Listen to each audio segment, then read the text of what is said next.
On my kicker tonight, I pen a solemn memo to the judiciary and specifically to all magistrates and judges. I do this against the backdrop of accusations by one politician that the judiciary has gone rogue.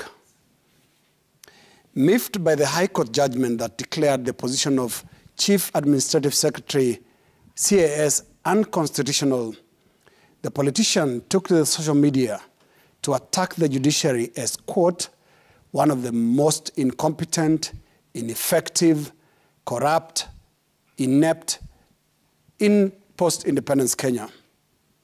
The politician went on to accuse the judiciary of enjoying unchecked powers and auctioning justice to the highest bidder, an insinuation that the judgment against the creation of the unconstitutional position of CAS was a product of some financial transaction. That politician completed his social media rant with a question: who will watch the watcher? I will come to that question later. But as the politician raved on against the CAS judgment, a traffic pileup was building up along the road to Damascus, with a lawyer known for his constant acidic attacks on the judiciary standing out for being abnormally complimentary.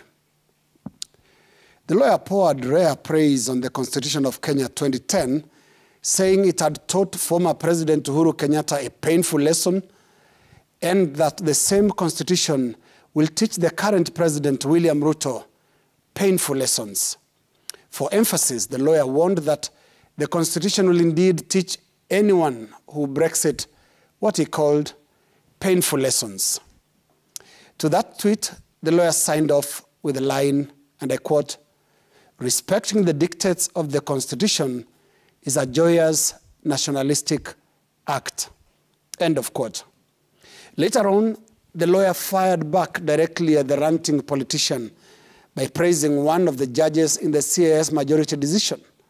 The lawyer told the politician, and I quote, "In the LLB Bachelor of Laws class of 1990, Justice Kanyi Kimondo graduated as number 1 out of 255 graduates," end of quote. The thread that followed was both cruel and hilarious, but I won't digress. The postings by the lawyer and the politician was only a fraction of social media activity that greeted the High Court judgment on the controversial and now unconstitutional CAS position. But the postings contained contrasting but compelling messages. The politician displayed not just his emotions and biases, but also his veiled wishes and hidden intentions. When he posed, "Who will watch the watcher?"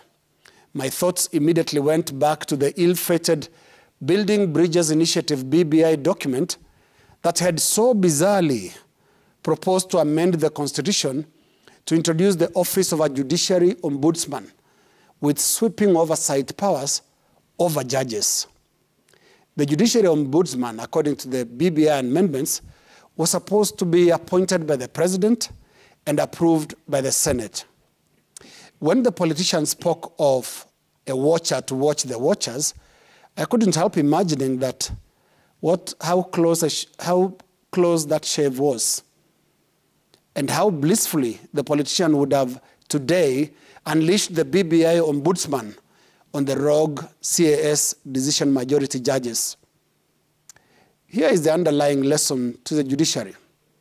Politicians are highly erratic beings that swing more with dictates of short-term selfish gains than principles of long-term good.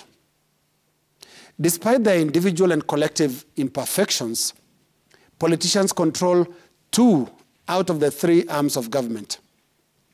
But at all times, and provenly in our Kenyan case, it is the sober, thoughtful, and just mind of independent judicial officers that saves the country.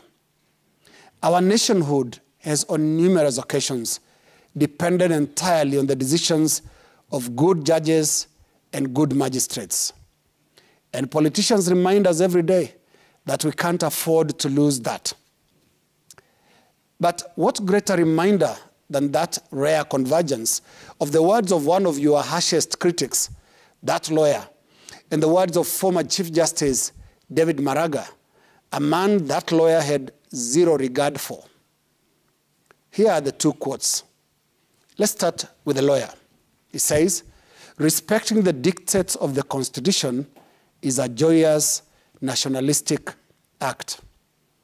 Then from the Chief Justice Emeritus David Maraga, I quote, "The greatness of any nation lies in the fidelity to the Constitution and adherence to the rule of law."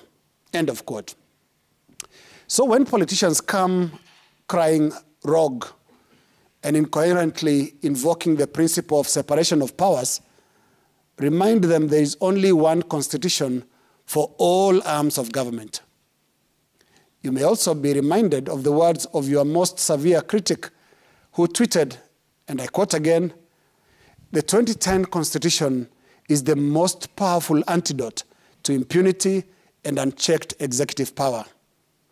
I may also add, it's nothing personal.